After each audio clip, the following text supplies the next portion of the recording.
Have you ever seen a man lose everything he worked for, not because he gave up, but because the world simply stopped caring? Have you ever felt that kind of silence, the one that settles when a man's dreams start to fade, one unpaid bill at a time? Stay with me until the end, because what you're about to discover may surprise you, and maybe, just maybe, restore your faith in the kind of loyalty this world seems to have forgotten. In a quiet corner of Arizona, far from the neon lights and noise of the city, there's a small workshop at the edge of a dusty road. The sign above the door still reads, "Miller's Garage," though the paint has begun to peel. Inside, the scent of oil and metal lingers like the ghost of better days. A single ceiling fan spins lazily, pushing the warm desert air around the room, and beneath its slow hum sits Frank Miller, a disabled mechanic and war veteran who spent most of his life fixing broken engines and broken people. Frank's hands are rough, marked by years of labor, and yet they tremble as he holds the paper that seals his fate, a foreclosure notice. The shop, the only thing that's kept him alive since the accident, is about to be taken by the bank. The walls around him are filled with memories. Photos of soldiers, motorcycles, and friends long gone. There's pride here, but there's also exhaustion. For decades, Frank's garage was more than a place to repair machines. It was a refuge, a home for lost souls, veterans, travelers, bikers, anyone who needed a kind word or a free tune-up when life hit hard. He never asked for much in return, just respect. But respect doesn't pay rent, and kindness doesn't stop eviction. The landlord, a man named Carl Benson, is the kind who smells desperation and turns it into profit. He's younger, richer, and hungrier for control. To him, Frank's garage is just land he wants for a shiny new gas station. And when Carl steps into the workshop that morning, his polished boots tapping on the concrete floor, it feels like the final insult. He looks around, smirks, and says the kind of thing only a man with power and no soul could say. "You can't fix broken things forever, old man." Frank doesn't respond. He just stares at the ground, the weight of humiliation pressing on his chest. His wheelchair creaks slightly as he moves away from the window, trying not to let the tears fall. Outside, the desert wind blows dust against the glass, whispering of the life he's about to lose. Have you ever helped someone so deeply that their life changed, but then years later when you needed help, no one was there? That's what Frank believes now, that good deeds fade, that gratitude doesn't last. But what he doesn't know is that sometimes the wheels of fate turn slower than a Harley on an open highway, yet they always come back around. Because miles away, on another road under the same burning sun, a biker named Jake Ryder hears the news. The name Frank Miller appears in a small notice. Online, a man about to lose his shop. And Jake remembers. He remembers a stormy night, a wrecked bike, a kind mechanic who didn't ask for a dime. What happens next will test everything: loyalty, honor, justice, and compassion. It will prove that not all warriors wear uniforms, and not all battles are fought with weapons. Some are fought with courage, gratitude, and the roar of engines that return when the world least expects it. So stay with me, because what begins in silence, in that dying workshop, is about to turn into something far louder, something unforgettable, the kind of story that reminds us why some debts are never truly paid in full. They're repaid with brotherhood. And maybe, as you picture that lonely workshop, the ticking clock, the trembling hands, the man who gave everything and was forgotten, something inside you stirs too. Because stories like Frank's aren't just fiction, they echo pieces of real life. They remind us of our fathers, our grandfathers, or even ourselves, those quiet battles no one ever sees. If any part of this story touched you, if you've ever fought to hold on to something the world tried to take away, share your thoughts in the comments below. Your words matter here. They're not just numbers on a screen. They're part of the conversation that keeps stories like this alive. I read every comment, and sometimes what you share becomes the heartbeat of the next video, Because this channel isn't about algorithms or trends. It's about people who still believe in decency, justice, and the light that survives even in dark places. And if you've been walking with me through this road of emotional storytelling, these tales of redemption, compassion, and quiet strength, consider subscribing. Not just to follow another story, but to be part of a growing community that refuses to look away from what's human. Every like, every subscription tells the platform that stories like this still matter, that empathy still has a voice in a world that often forgets it. So go ahead, hit that like button if this story spoke to you, and stay with me. Because the next moments are where everything begins to change, when the sound of those engines returns and fate comes roaring back down that dusty Arizona road. Carl Benson arrived the way vultures do, quietly at first, then circling just long enough to make sure the prey couldn't escape. His car was the kind that didn't belong on a road like this, glossy, black, and expensive, reflecting the morning sun like a mirror of arrogance. When the door opened, a sharp scent of cologne replaced the smell of oil and dust that had always filled Frank's small workshop. The click of Carl's polished boots echoed across the concrete floor, a sound that didn't belong there either. Frank looked up from his desk, his hand still resting on the wrench he'd been holding for no reason. His wheelchair squeaked slightly as he adjusted his position. He didn't say anything at first. He didn't need to. The silence between them said enough.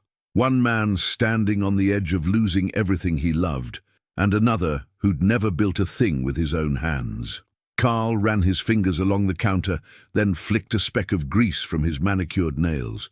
"You know, Frank," he started, his tone smooth but sharp as glass, "this place could be worth a fortune if you'd just let it go. You could live somewhere comfortable. Let someone younger handle all this." His eyes scanned the peeling walls, the rusting signs, the faded flag in the corner. "You're holding on to a ghost." Frank took a breath, slow and careful, the way a man does when he's trying not to show how much the words sting. "This shop fed my family," he said quietly, "kept a roof over my head, fixed more engines than you've ever driven." Carl smiled thinly, the kind of smile that never reaches the eyes. "Engines don't pay rent, Frank. You should have sold before rust set in." There was something cruel in the way he said it, something rehearsed. Carl didn't just want the property, he wanted the satisfaction of watching a proud man break. Behind his tailored suit and shiny shoes, there was the hollow mindset of someone who mistook money for power and cruelty for strength. Frank's hand tightened on the wrench. "I'm not selling," he said simply. His voice trembled, not from fear, but from the weight of the decision. Every word carried the sound of memory. The long nights fixing bikes for men who couldn't pay. The laughter of friends who'd stop by for a beer. The echo of his late wife's voice reminding him to rest. Carl tilted his head, pretending to consider it. "Not selling?" he repeated, his voice rising in mock surprise. "Frank, you're already done here. The bank's moving forward. By the end of the month, this place will be bulldozed. You'll be nothing but another name in a file." He leaned closer, lowering his voice. "You can't fix broken things forever, old man." That sentence cut deeper than any insult. It wasn't just about the shop.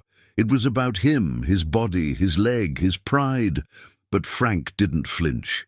He looked up, meeting Carl's gaze with eyes that had seen darker things than greed. "No," he said softly, "but I can damn well try." For a moment, something in Carl's expression faltered. Maybe surprise, maybe the faint recognition of courage he'd never known himself. Then it vanished. He straightened his tie, smirked again, and walked out into the sunlight, leaving behind the faint echo of his arrogance.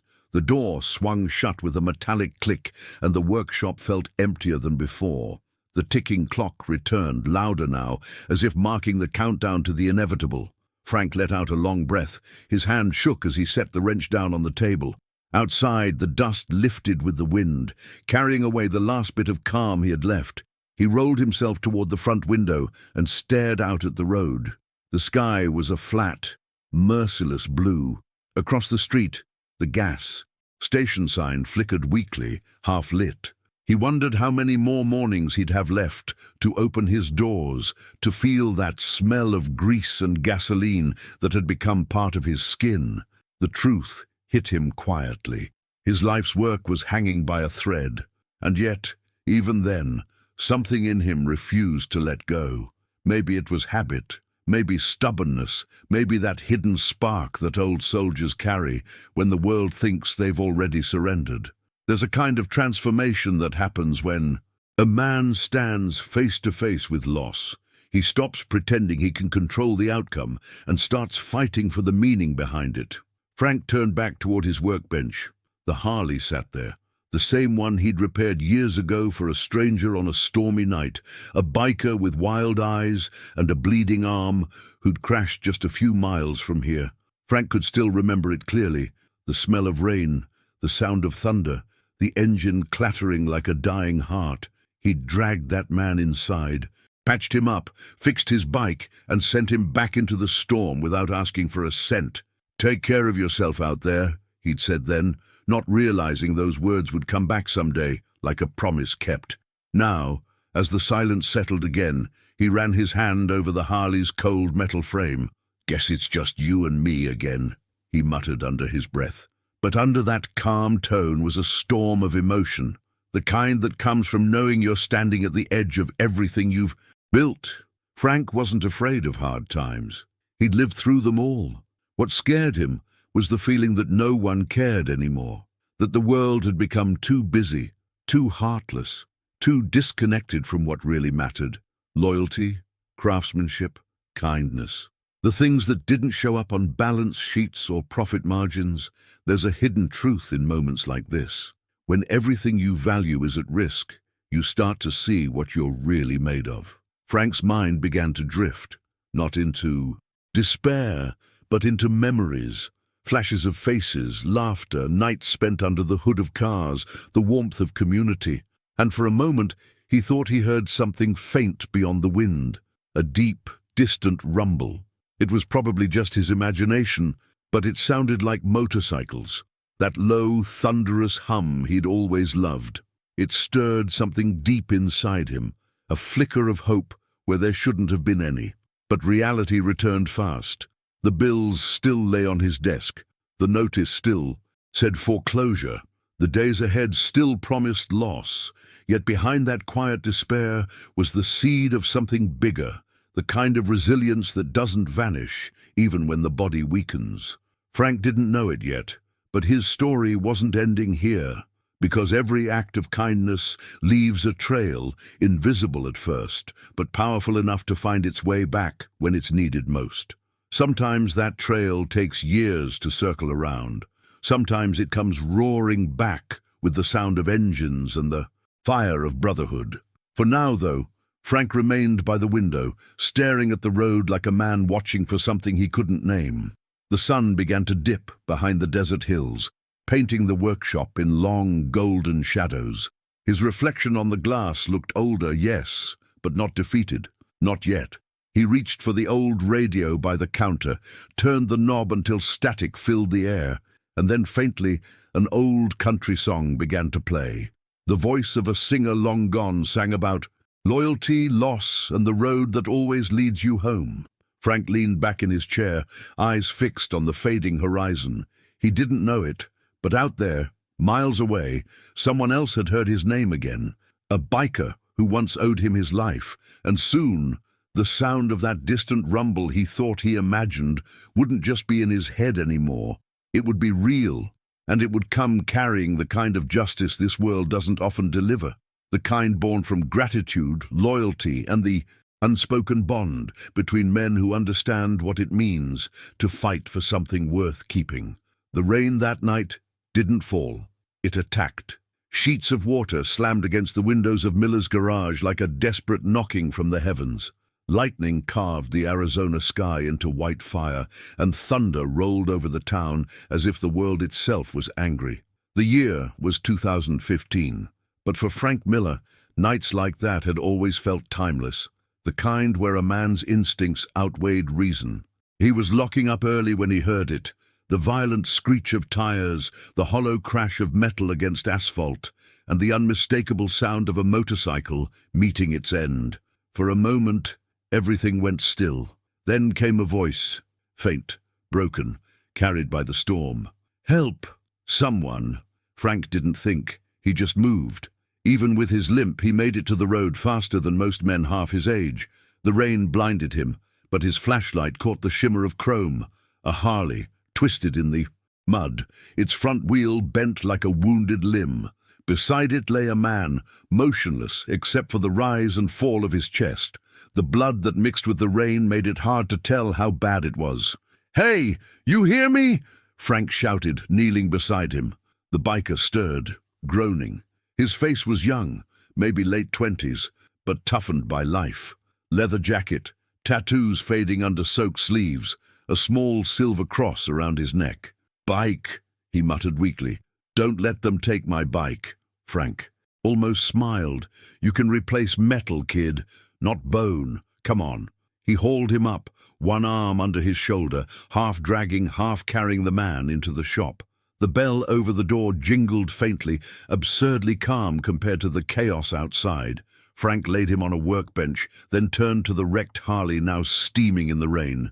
He hesitated only a second before stepping back into the storm, limping hard but determined, dragging the motorcycle back inside like it was another wounded soldier. When the door shut, the rain became a muffled roar outside. Inside, time slowed. The only sounds were the ticking of the wall clock and the rasp of Frank's breath.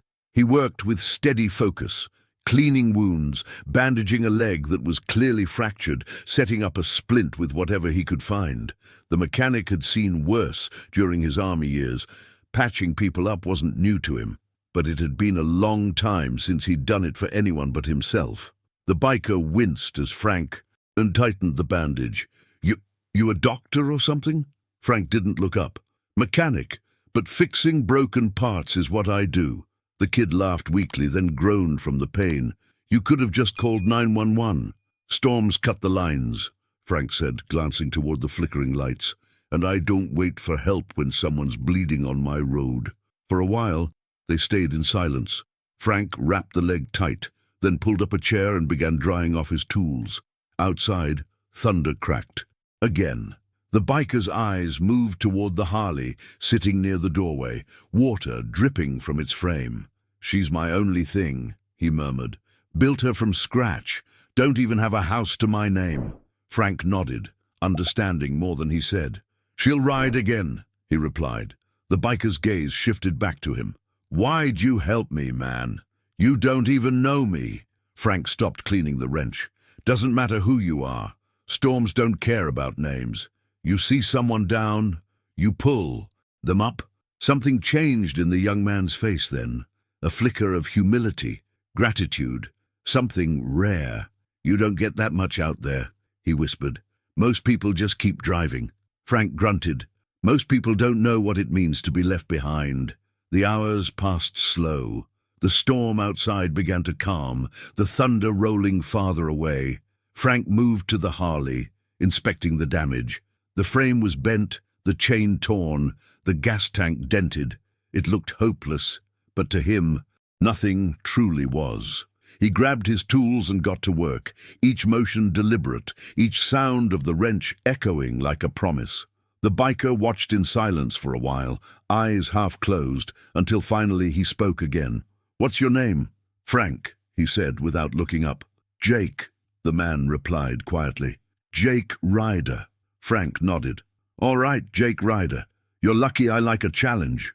By dawn, the Harley stood upright again. Not perfect, never perfect, but alive. Its engine purred like a heartbeat, steady and strong. Jake tried to stand, but his injured leg refused. Frank handed him a crutch and a mug of black coffee. "You'll heal. Bone takes time, but it remembers how to hold." Jake looked around the shop. The old photos, the American flag, the wall of tools arranged like a soldier's arsenal. "You live alone?" "Yeah," Frank said simply. "Always someone passing through, though. Keeps the place from getting too quiet." Jake took a sip of the coffee, wincing at the bitterness. "You didn't have to do this, man.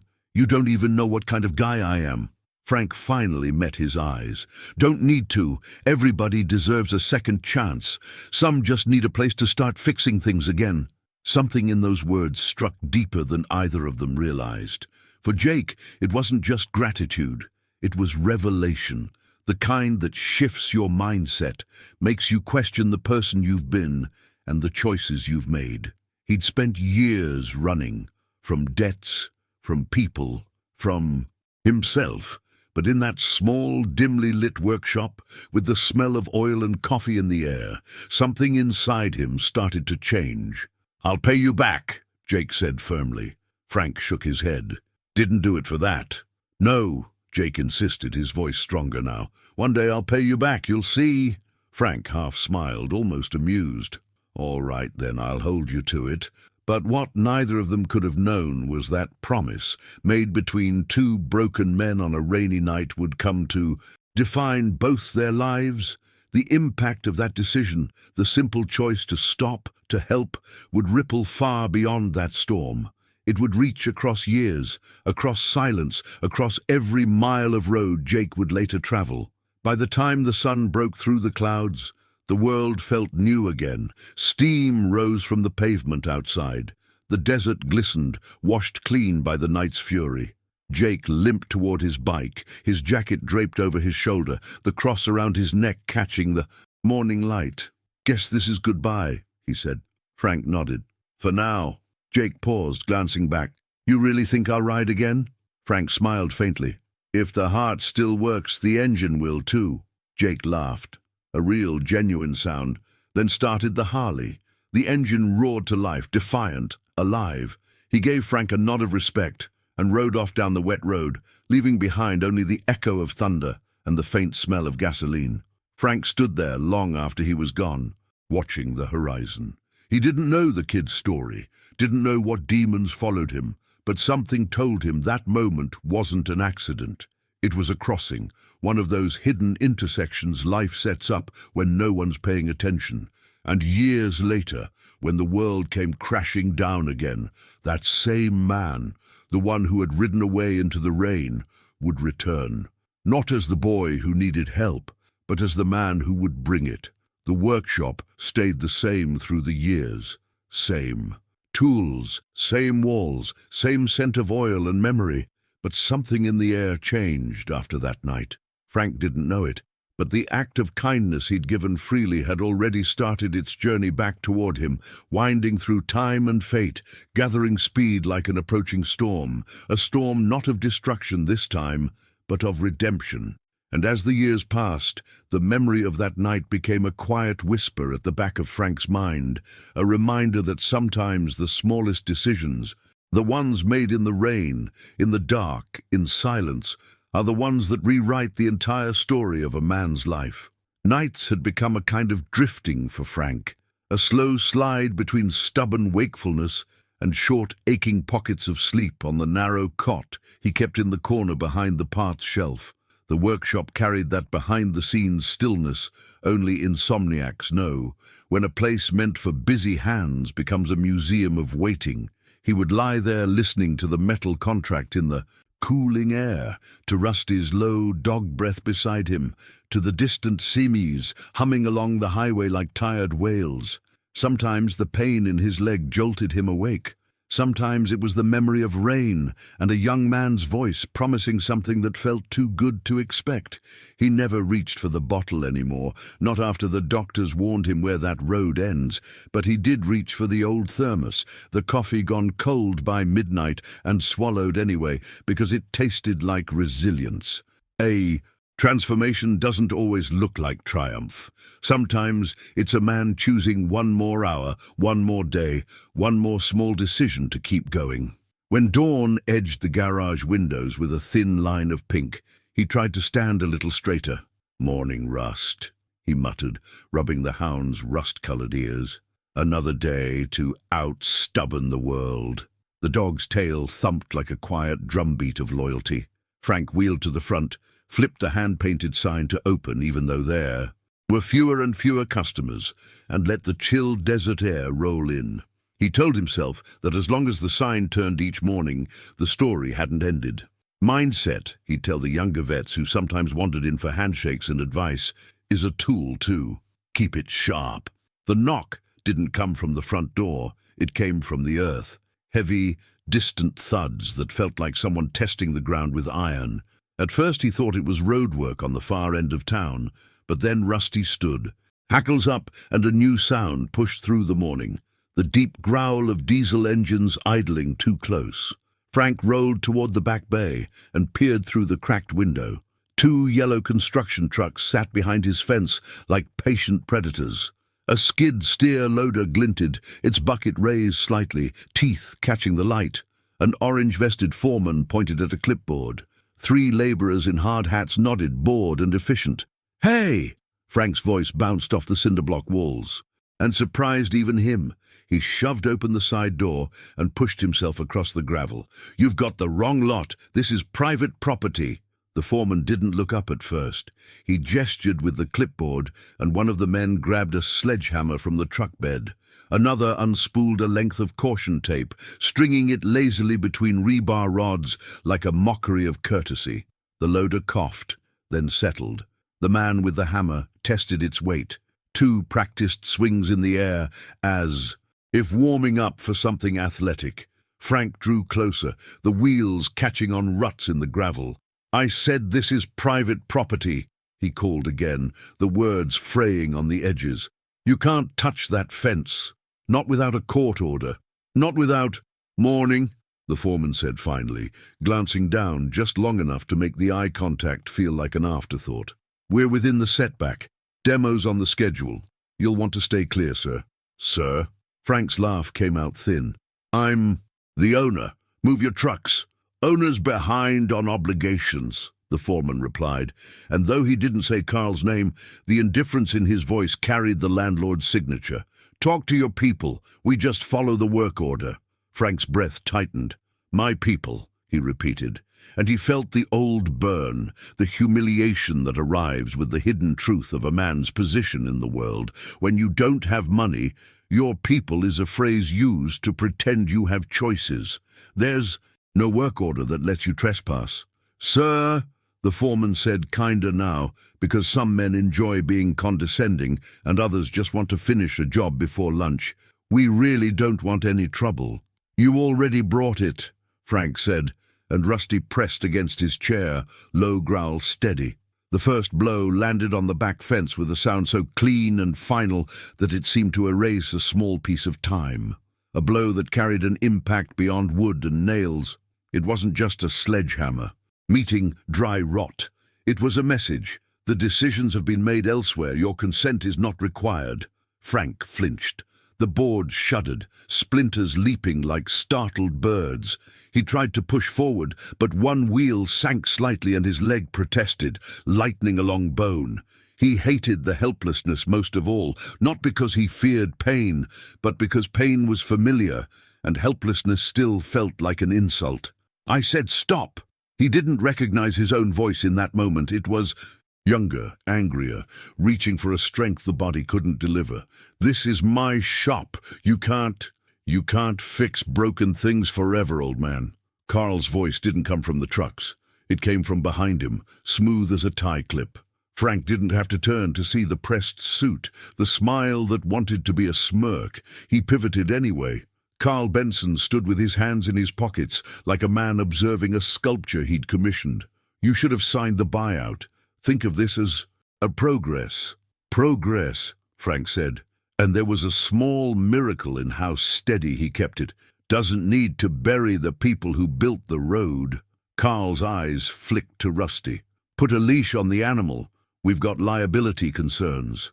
"Rusty's got better manners than most men who've been in this lot," Frank said. "He won't bite unless you earn it." Carl stepped closer, lowering his voice for intimacy he didn't feel. "There's a due process, and the bank followed it. I did you a favor making a generous offer. We both know what's best here is a clean exit. I'll even cover the moving costs if you don't make this ugly." "Ugly as you sending hammers before the judge stamps anything," Frank replied. "Ugly as pretending legal language is the same thing as right and wrong." Carl's smile thinned. "You made a series of decisions. That's the hidden truth. You want to blame me for outcomes tied to your lack of planning. Planning? Frank's jaw set. I planned a life in which a man's word counted. You planned a life where a man is a spreadsheet cell. Another strike detonated against the fence. The loader edged forward, bucket rising an inch like an executioner lifting a blade. The dog barked, sharp and guttural. Frank felt heat rush up his neck. The foreman lifted his hand to pause the next swing, not out of mercy, but to check a measurement against the clipboard. The absurdity of it all cut deeper than the blows, the calibrated cruelty, the way bureaucracy disguised itself as neutrality. Behind-the-scenes paperwork had turned into boots on gravel, and that was the revelation some men never see until the blade is already falling. Move aside, the foreman said, pointing to a chalk line. We're going to take out this section. Safety zone is 20 feet. You draw a lot of lines, Frank said. I drew these with my hands. He wanted to say more, about the vets who came to the garage because no other place felt welcoming, about the bikes brought in by men afraid to admit. They were also broken, about the kid with the busted chain who left with a tuned engine and a reason to show up sober the next day. But his breath snagged again, and the pain in his leg flared so hot he saw spots. Sit down, old-timer, one of the workers muttered, not unkindly. This'll go quicker if you let it. Frank steadied himself. I'm not sitting for this. He could hear his own heartbeat, loud as an idling V-twin, and he could hear the journey of his life inside it, the years stacked. Like tires against the back wall, the photos curling at the edges where grease never fully washed away. Memory can be a fuel or a fire.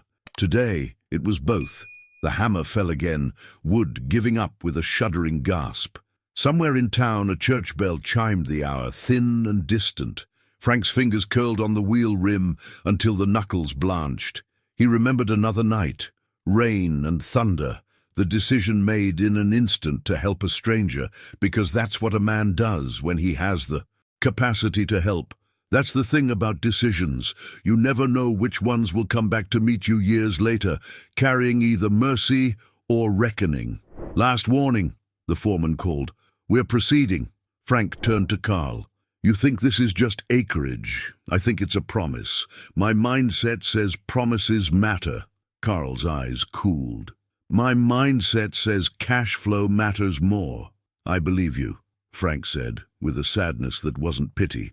I believe you've never fixed a single thing that didn't first break you.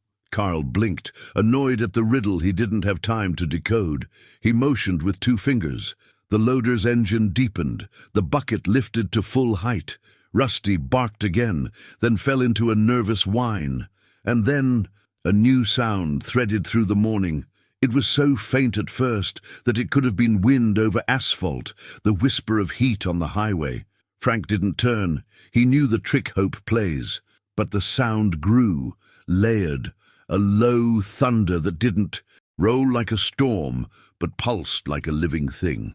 He felt it in the crushed stone under his tires. He felt it in the gap where his fence was starting to disappear. The workers didn't hear it yet, not over the machine's growl. Carl glanced at his watch, impatient. The foreman nodded to his man with the sledge.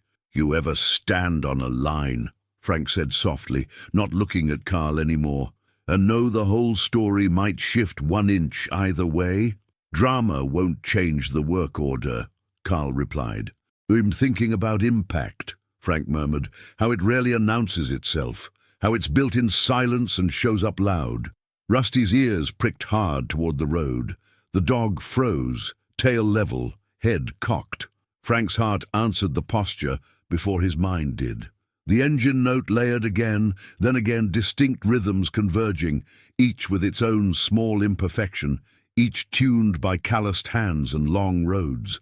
The hammer lifted, paused mid-air. A worker frowned, glancing toward the street, shading his eyes against the rising sun. From beyond the corner of the lot, dust rose in a thin ribbon. The loader idled down a notch, not by choice but because the man in the cab leaned off the throttle to look. That's how revelations arrive.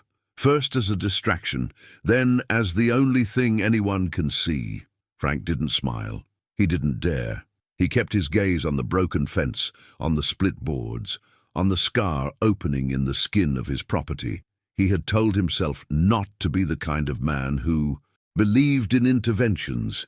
He preferred talk specs and talk itself, the measurable and the muscle. But some journeys are guided by something you can't measure until it's already there, breathing in front of you. "I said 20 feet, the foreman called to his crew, voice loud to compete with the approaching roar. But he didn't step forward. Not one boot pressed past the chalk line he'd drawn. Decisions are easy on paper and complicated by reality, and reality now carried the unmistakable rhythm of machines built for distance. Carl squinted toward the road, annoyance skimming over his face before something like calculation replaced it. "Local rally?" he asked, no one in particular, as if small-town coincidences could rearrange themselves to suit his calendar. He adjusted his cufflink, that little act of control, and waited for the dust to offer up an explanation. The first headlight appeared, then another, staggered like heartbeat and breath. Chrome caught the light in a quick flare. Black paint red as shadow until it moved. The engines weren't revving to show off. They were simply alive, that calm authority of men who did not need to announce themselves. Frank's chest tightened, not with pain this time, but with some older feeling he hadn't let himself keep. He did not say Jake's name. He did not have to. Sometimes gratitude travels a long road to find its mark, and sometimes it knows exactly where to turn. The loader operator shut the engine down without being told. The silence it left behind for half a second was larger than noise, like a held breath. Then the bikes rounded the corner. One, then three, then a dozen. A line of American iron rolling 2 by 2 along the cracked pavement, as if the town had arranged itself to become a corridor. They didn't speed, they didn't weave. They arrived the way certainty does, measured, prepared, not asking permission. Rusty quit barking and simply looked, that canine recognition of a pack entering the frame. Frank's, and eased on the wheel rim. He didn't lift his chin because he didn't want to make a scene for Carl or for the workers who were just there for a paycheck. But he let his eyes meet the first pair coming to a stop at the curb. The man who killed his engine first swung a leg off the bike with a care born of habit and scars. He took off his helmet and time folded. The face that turned toward the fence wasn't the young crash of a storm night stranger anymore. It carried years in the jawline, leadership in the way the shoulders held, a kind of quiet weight in the eyes. Then the tiniest lift at the corner of his mouth, a signal across distance, not performance, recognition. "Morning, Frank," Jake Ryder said, voice low and even, like the promise made in rain, had learned to speak with authority. The sound rolled over the asphalt like weather, a moving front of thunder stitched together by pistons and timing chains.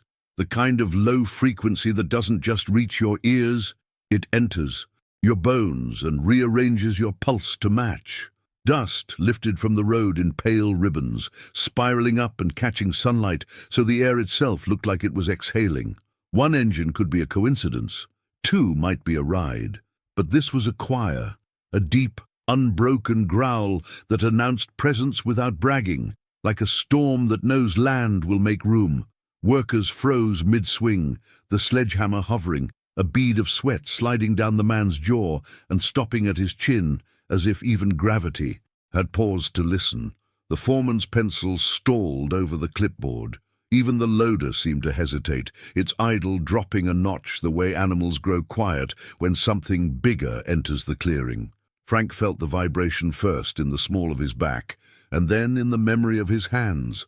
The dozens of engines he had tuned, the long journey of metal from quiet to thunder when a machine is finally right.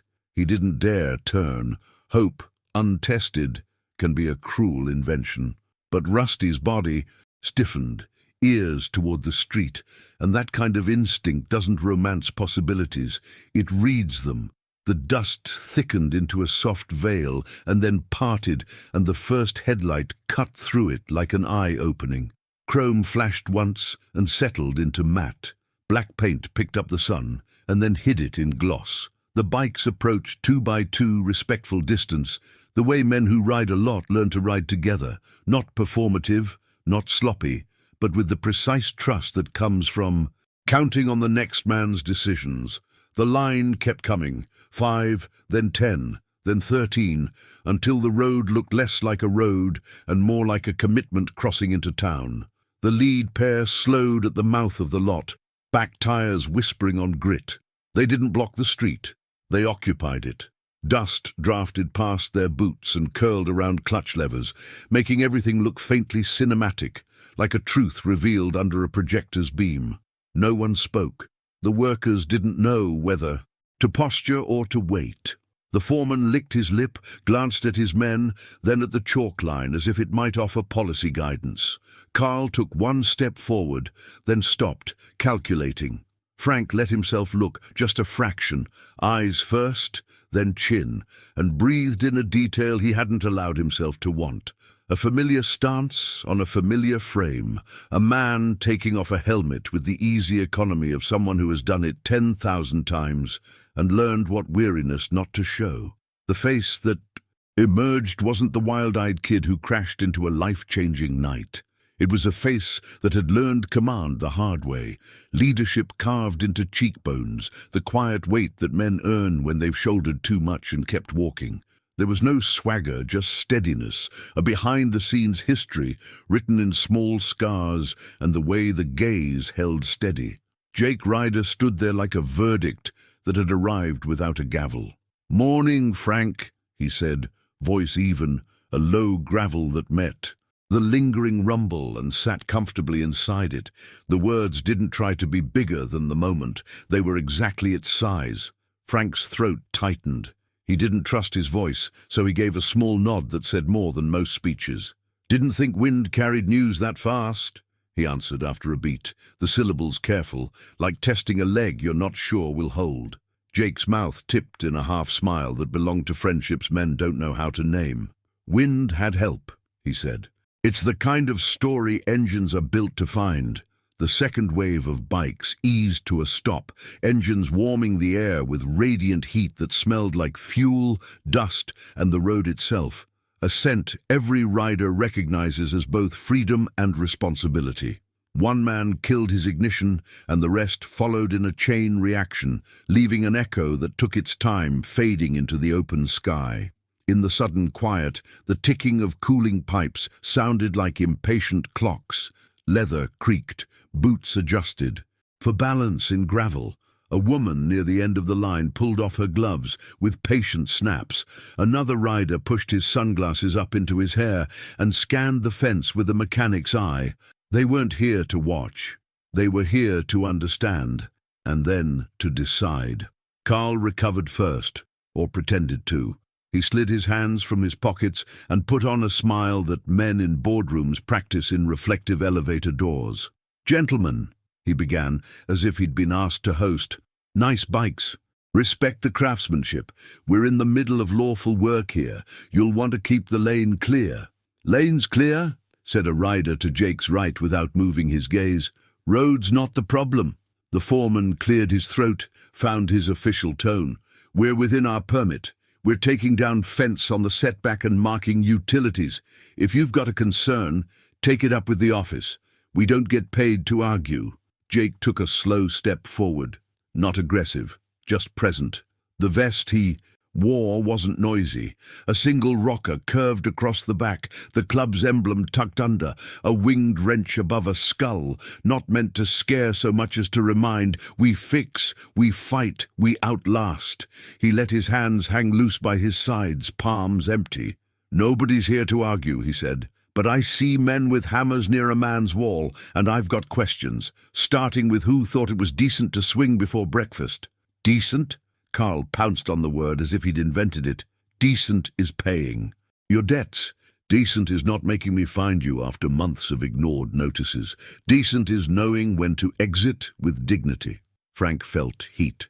"Dignity doesn't arrive in your truck," he said, still quiet, still not looking away from the place where his fence had been intact an hour ago. "It lives here."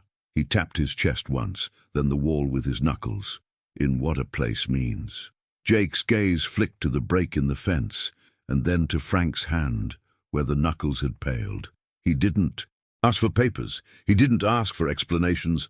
Some bonds are a ledger you keep without ink. "We've seen this movie," said a voice 2 bikes down. A big man with a calm face and a tattoo of St. Michael turned the color of old denim by the sun. "Different towns? Same script." The foreman looked at Carl for instruction that didn't come, then tried a rational tone. "Sir, no one wants trouble. We've got a schedule. If we don't finish today, the costs roll, and—" "And what?" asked the woman who had pulled off her gloves. Her hair was braided tight. There was engine grease in the line of her nail beds that no manicure would chase out. "You send a bill to a man who sleeps in his shop and call that justice." "Let's not get dramatic," Carl said, the smile hardening. "This is a property issue." Jake tilted his head slightly, a small movement that signaled the kind of patience reserved for people who still believe a few words can avert a collision. "Property," he repeated. "Funny word. Sometimes it means land. Sometimes it means the story of a life. Which one are you trying to bulldoze today?" Carl's eyes flashed. "You run a club, Ryder. I run a business. Mindset difference. You boys want to rev your engines and feel important. Fine. But there are consequences for obstructing contracted work. Sheriff's a call away." "Call him," said the calm man with St. Michael, not as a dare but as an invitation to clarity. "He was Army MP. He knows Frank. He knows us. He knows the difference between paperwork and pressure." A tiny flicker moved across Carl's face, irritation at the one thing he hadn't scripted. Decisions made in offices often imagine the field as compliant terrain. The field rarely agrees. Jake turned just enough to address the foreman directly. "What's your name?" "Miller," the foreman said automatically, then blinked, surprised by the echo. Tom Miller. No relation." Jake nodded once.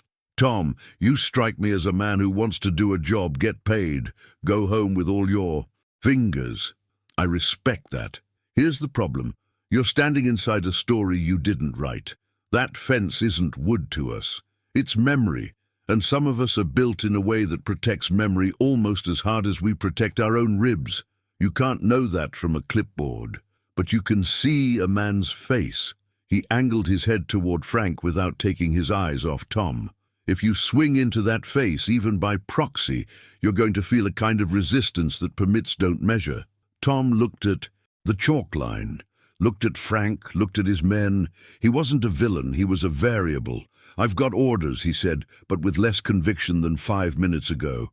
"Sometimes orders need a second look," Jake said. "Sometimes they need a pause for context. This is one of those times." Carl's temper surfaced. "You don't get to pause my project. You don't get to assemble an audience and audition for local hero. This is a transaction. This is impact analysis and capital deployment. I don't care about the behind-the-scenes romance of carburetors and veterans. I care about timelines." "That's the hidden truth, then," Frank said, finally turning to him fully. "You think timelines make a life. I think promises do." "Promises don't pay the note," Carl snapped. "Maybe not," Jake said, calm as a closed fist, "but sometimes they pay something bigger. Debt travels both ways. Gratitude's a kind of currency. You ever get any of that, Carl? Or do men just leave your office lighter and quieter than they came in?" Carl flushed.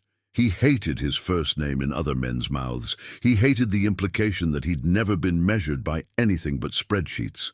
"I'll make this simple," he said, voice cooling into the tone that closed deals and ended patience.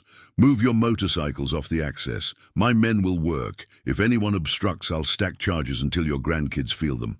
A rider at the back chuckled softly. "I don't have grandkids," he murmured, "but I've got time." Jake lifted a hand just slightly. The sound of leather and chains settled, attention focusing the way it does when a unit waits for the next move. He turned to Frank, and in that glance there was both consultation and reassurance, an unspoken question wrapped around an unspoken answer. "I'm here because you once decided not to look away," he said, not loud, just certain. "You made a call in a storm, and it rewired a life. Today's shorter. It's clear sky and dust. We can do clear." Frank breathed in, slow, the way a man breathes before he steadies a thread and sets a needle. "I didn't save your life," he said. "I just didn't let it leak out on my floor." Jake's laugh was quick and genuine and died as quickly as it arrived, because this wasn't a moment for humor to take up space. "You kept a pulse," he said. "Sometimes that's the whole job." The loader operator shut off the key. The quiet it left was a revelation of its own. The sudden awareness of small sounds returning. A distant radio from a house. 2 lots over. The soft pant of Rusty recovering from adrenaline, the tick-tick of heat leaving exhaust pipes. Tom Miller ran the pencil behind his ear and took off his hard hat to scratch the line it had pressed into his forehead. He wasn't paid to arbitrate meaning, only to place equipment where the map said it belonged. But maps that don't account for terrain get men hurt. "Carl," Tom said carefully, "we can give it an hour, make some calls, confirm the boundary." Carl pivoted, incredulous. "Confirm the boundary? It's right there on the survey." "It's right there on the ground too," Tom said, eyes sliding to Frank. "And sometimes the ground argues." Carl's smile vanished. The mask underneath it wasn't angry. It was focused, the way sharks are focused. "You're off the clock if you stop, you hear me? Every delay here costs. I won't eat it." "You won't have to," said the woman with the braided hair. "We've got a fund for situations exactly like this." She reached into her cut, produced a folded envelope, held it 2-fingered so it didn't look like a bribe. "Per diem for the crew if they park the iron and wait. No strings, just respect." Tom looked at the envelope like it might burn him.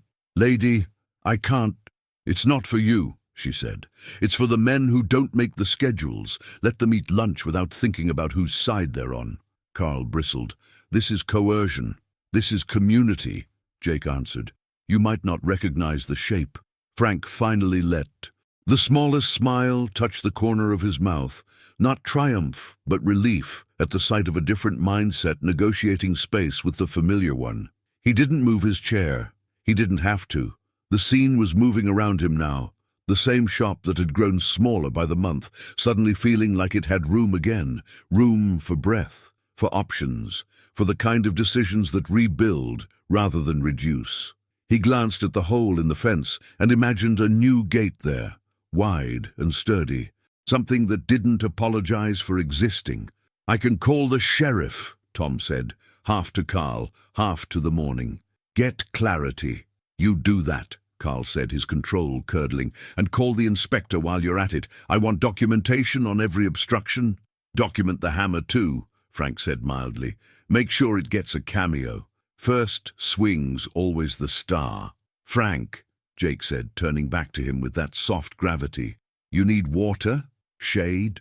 "I need a different decade," Frank replied, and let out a breath he'd been holding since the first blow. "But I'll take water." A younger rider couldn't have been more than 26, the age Jake had been when Thunder introduced him to this address, jogged to the bikes and returned with a cold bottle. He knelt to hand it up, eyes meeting Frank's with a frankness that said he knew what gratitude looked like up close. "Cooler's full," the kid said. "Name's Eli." "Good name," Frank told him. "Belongs on an honest man." Eli flushed, nodded, stepped back. Small exchanges build bridges faster than speeches, and the yard began to feel less like a battlefield and more like a porch where neighbors who hadn't met yet were deciding how to treat each other. Carl checked his phone, thumb furious on glass. "You think you can scale this," he said to Jake without looking up, "because you brought a dozen engines and a Hollywood sense of drama. I've done the calculus for men like you. You burn bright, then you burn out. I wait. I always win. Or," Jake said, tone still mild, "you meet a day that isn't interested in your averages." Carl looked up, met Jake's eyes, and saw what he didn't like. No heat to push against, no obvious angle to grip. Just steadiness. That's a revelation for men who weaponize friction. Without it, their moves sputter. Beyond the lot, another thin thread of dust rose on the road. Not loud, not dramatic, just more. Trucks slowed to rubberneck, then kept going when they realized this wasn't a crash. It was a negotiation about meaning. The kind of thing small towns remember.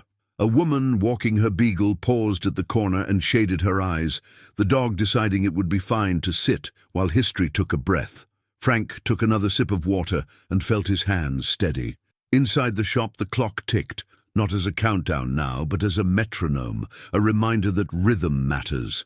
He'd lived long enough to know you don't always pick the song, but you can choose how you carry the beat. The fence would get fixed or it wouldn't. The shop would stand or it wouldn't. But the story wouldn't be written without him anymore. Not today. Jake lifted his chin at the line of bikes, a small cue that meant ease but stay. The formation loosened into something almost casual. Men leaning on seats, a woman sitting side saddle and checking her phone, a couple of riders rolling their shoulders. But under the casual was readiness. It was there in the angle of boots, the nonchalance that was actually attention. This wasn't theatre, it was composure. It carried more weight than bodies ever could. "Tom," Jake said again, "you make the call. I'll stand right here until you get your answer." Tom nodded once, pulled his phone, walked a few steps away to hear. He spoke in short phrases, eyes on the ground, then the fence, then the envelope he hadn't taken, then Frank's face. A minute later, he returned. "Sheriff's coming by. 10 out. Carl exhaled, relief disguised as satisfaction. "Good, we'll get this moving." "Maybe," Tom said, and put his pencil back behind his ear like a man choosing neutrality as a temporary shelter instead of a strategy. Frank felt the sun shift on his shoulders, a warm hand that said time was passing, but not rushing. He turned his chair a little to angle shade toward Rusty. "Sit," he told the dog, and Rusty sat. The kind of obedience built on devotion rather than fear. "Frank," Jake said, softer now, pitched for 2 men and not the yard, "you ever think about how long it takes for a decision to come home? I used to think payback was a quick thing, like the next day you get your sign. Turns out the road's longer, but it's faithful." Frank looked at him, eyes clear. "I didn't fix your bike that night to buy a day like this." "I know," Jake said. "That's why it works." The dust settled for a breath, and the scene held, an image that would look good on a wall if a painter ever wanted to try to catch it.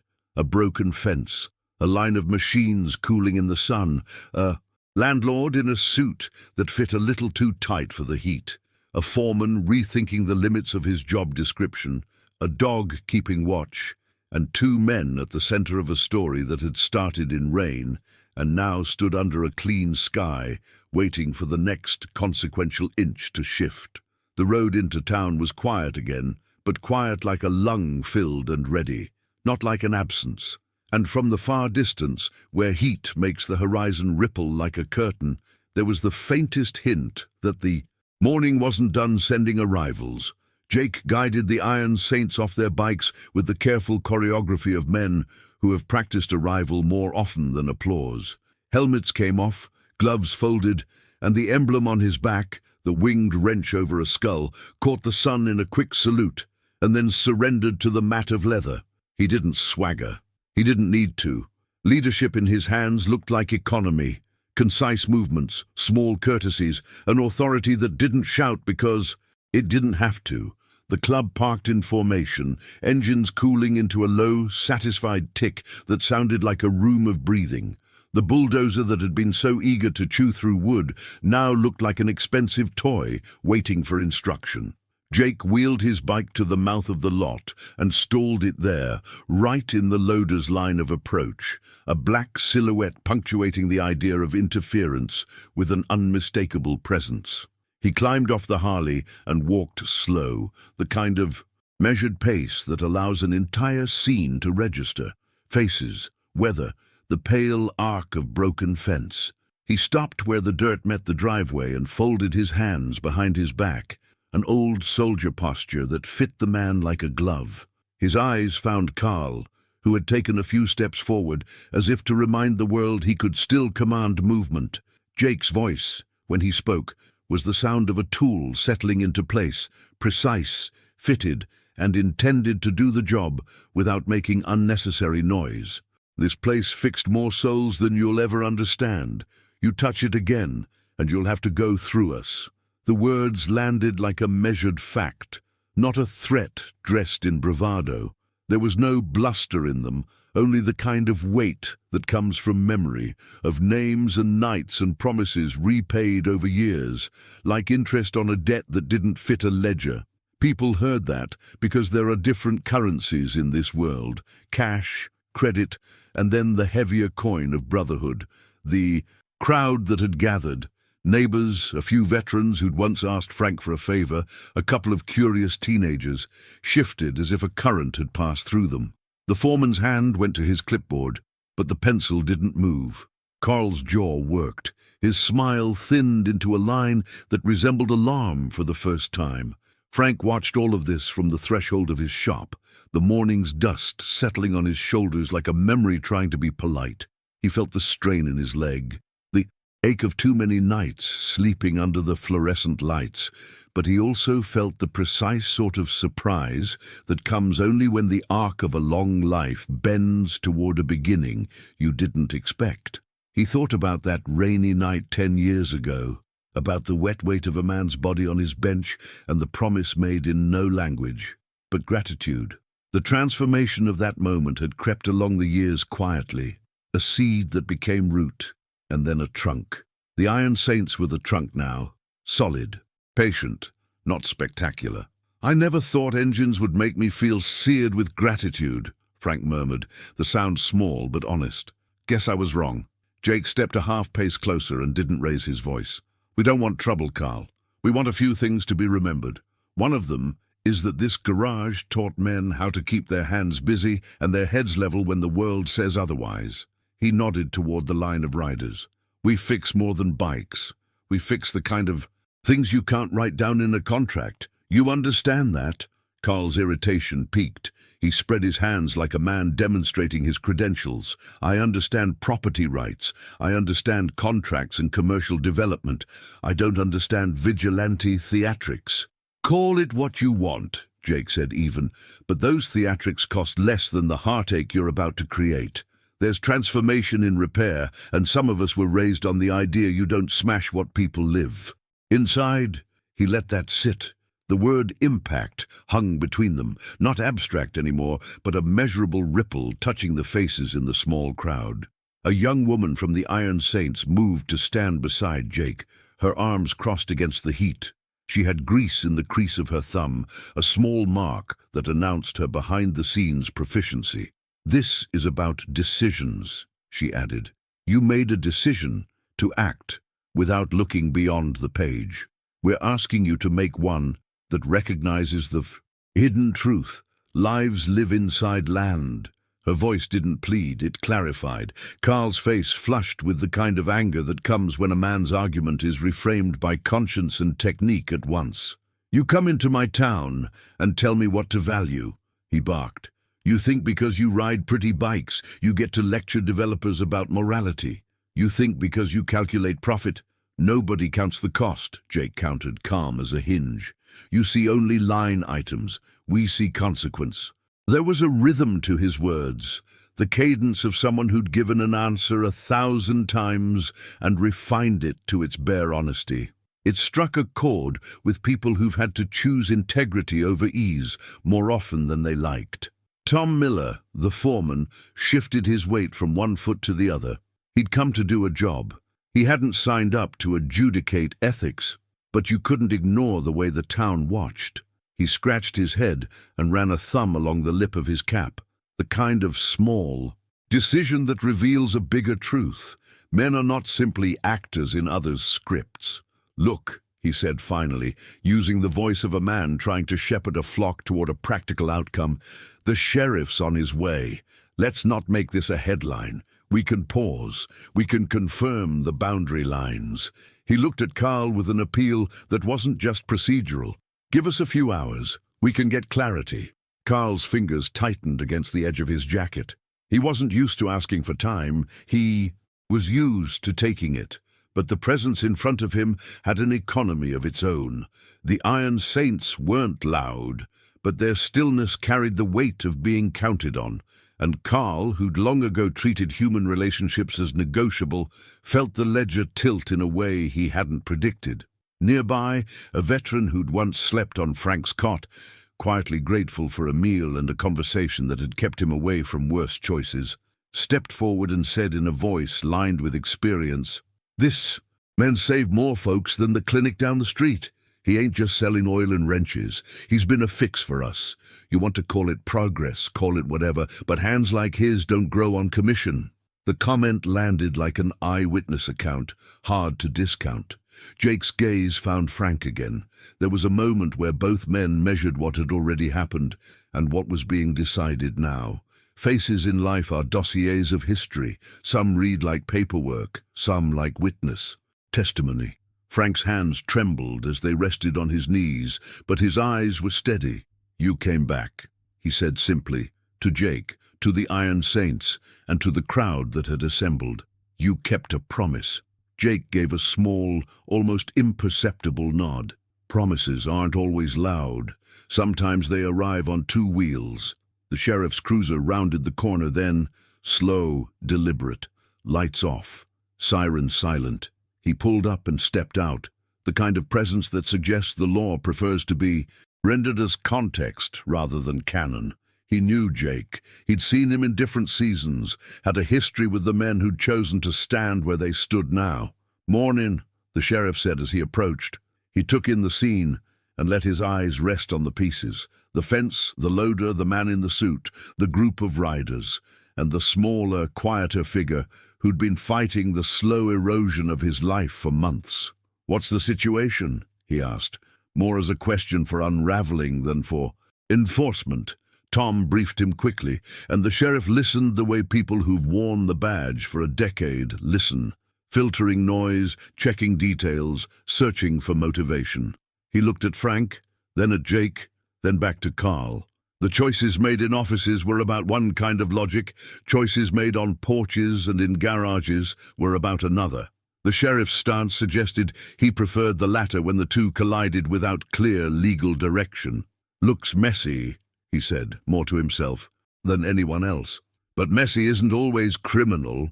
He turned to Carl, voice even. "You got a court order here? Papers signed? Posted?" Carl dug into his leather portfolio and produced a stack of documents, edges sharp with the authority of process. He set them on the loader's hood and tapped a page, as if that touch could transfer certainty. "Everything's in order," he asserted. "We've followed procedure." The sheriff scanned the paperwork. Then his eyes caught a stamped date and a signature. He exhaled slowly. "You followed process," he said. "But process doesn't always account for the human cost. We can't simply clear a man's life away without checking all angles. I'll take a look. In the meantime, I advise a pause." The sheriff's voice was not a command wrapped in a threat. It was a practical ruling, embodying a mindset that balanced law with discretion. The pause spread itself like a softer tide. The loader's bucket lowered. The men with the hammers set them down. A few of the workers crossed their arms and looked at the clipboard as if it might suddenly show them a different line to read. Carl's face hardened, then softened along a fissure that suggested he was recalibrating the variables he'd overlooked. Not just timelines and profit, but the invisible currency of community standing. Frank watched the sheriff and let the relief wash over him in small, careful waves. It was not triumph. It felt more like validation. He thought about the hidden truth of kindness, the way quiet choices add up, the way an unpaid favor tonight can become a returned favor 10 years later when the road bends. He thought about journey and impact and the small life cycle of decisions. One man helps a stranger in a torrent, and years later a line of Harleys answers that help with engines and hands and presence. Jake lounged against his bike for a moment, eyes on Carl, then on the loader, then across the lot at Frank's small dog-eared American flag fluttering by the window. He didn't need to speak. The arrangement of men and machines, the sheriff's consideration, the foreman's clipboard, all of it suggested a new sequence of choices was unfolding. This was the kind of behind-the-scenes negotiation that separates a town that remembers from a town that forgets. The Iron Saints had arrived as a consequence, not as spectacle, and consequence was finding its footing in the dust. Frank inhaled, tasting the transformation in the air like ozone after a storm. He felt rusty. Nudge his leg, a tactile reminder that loyalty has weight you can count on. The crowd shifted into conversations that were quieter, more human. Neighbors offering water, a woman passing a sandwich to a worker, a teenager asking a rider about a carburetor instead of a cape.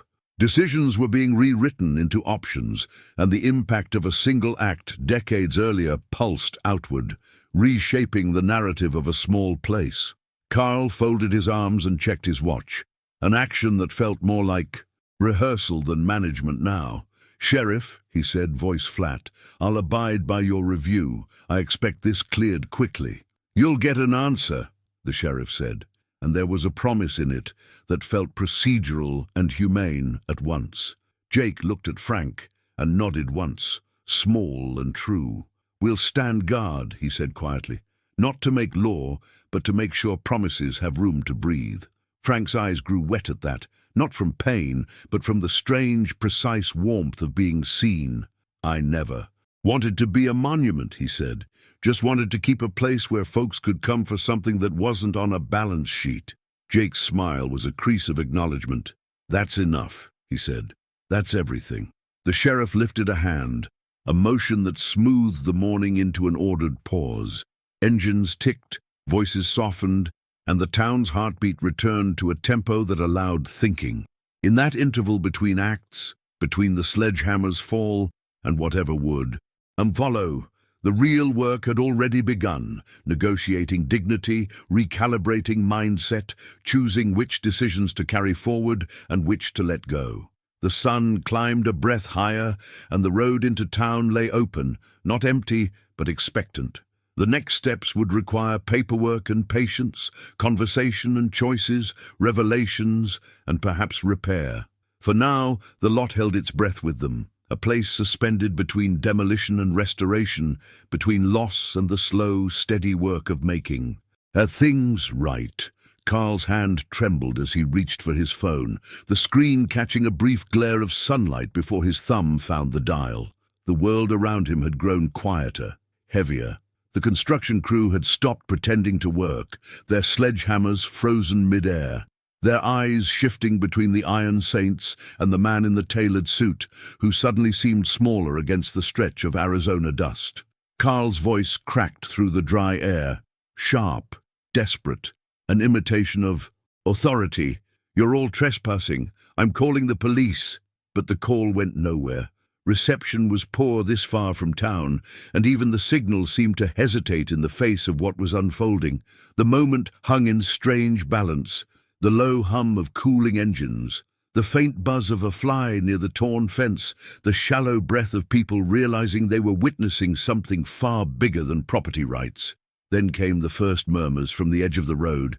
Neighbors, curious at first, cautious, then steadily moving closer. It started with Mrs. Hargrove, the widow who lived 3 doors down. She leaned on her cane, eyes narrowing beneath her straw hat. "That's Frank Miller," she said to no one in particular. "He fixed my Chevy for free when my husband passed, said it was his way of saying sorry for the world." Behind her came Tom Sanders, the retired firefighter who'd once borrowed Frank's tools to rebuild his porch after a storm.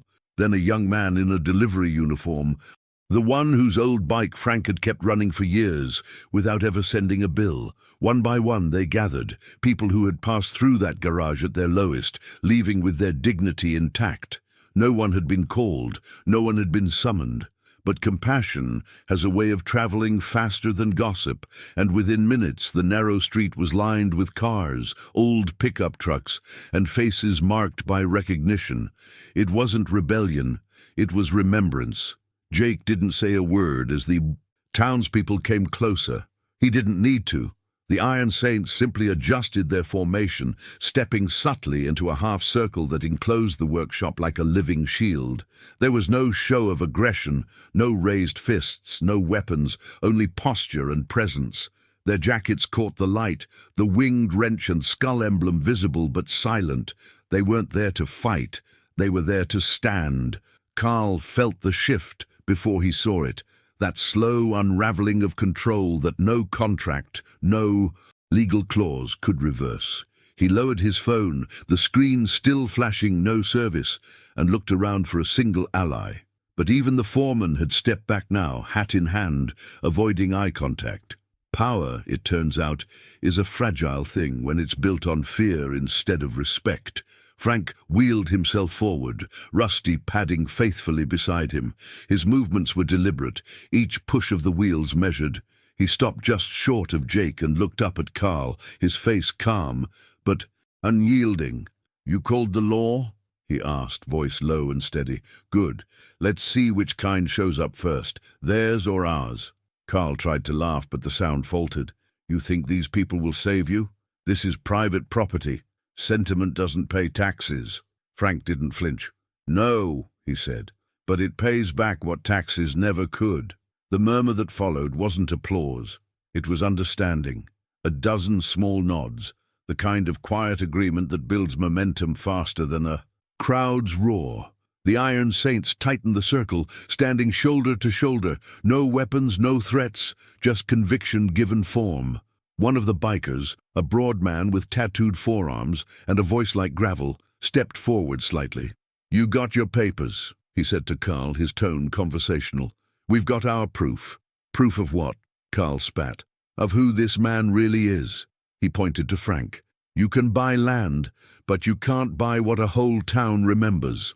For the first time that morning, Carl hesitated. It wasn't the numbers that got to him. It was the silence, the kind that grows when people stop being afraid.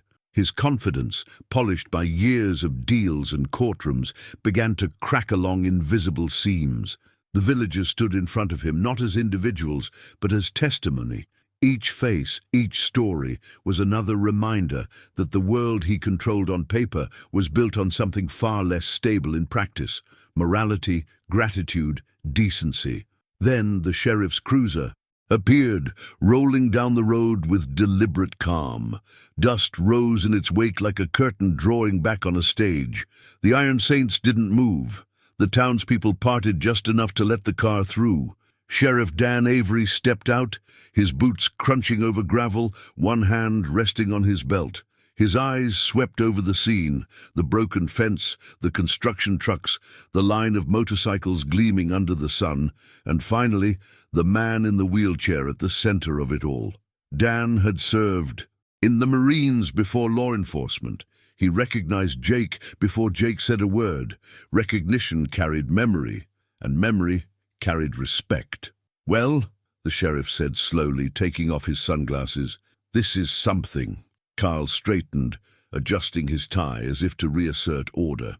"Sheriff, thank God.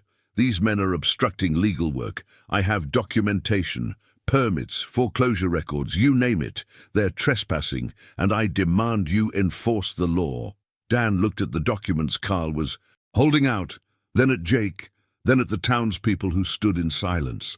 "Obstructing," he repeated. "Funny. All I see is a bunch of folks standing on their side of the line." "Sheriff," Carl pressed, his voice rising, "this is my property now. I have every right." Dan cut him off with a raised hand. "You have the right to make a lot of noise, Carl, but you might want to stop and listen before you bury yourself deeper." His gaze drifted to Frank, then to Jake. "I know what this place is, and I know who runs it." Carl's jaw tensed. "You're refusing to enforce the law?" "I'm enforcing it right now," Dan said. "See, law's about balance, and you're outnumbered, Carl. Not in muscle, but in conscience."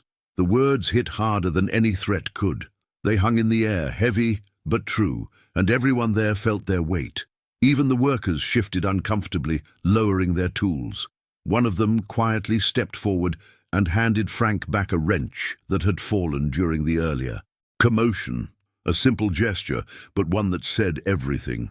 Jake looked around at the circle that had formed, the Iron Saints, the townspeople, even the sheriff now standing on the same invisible line. "You see this?" he said softly, more to Carl than anyone else. "This isn't rebellion. This is repair.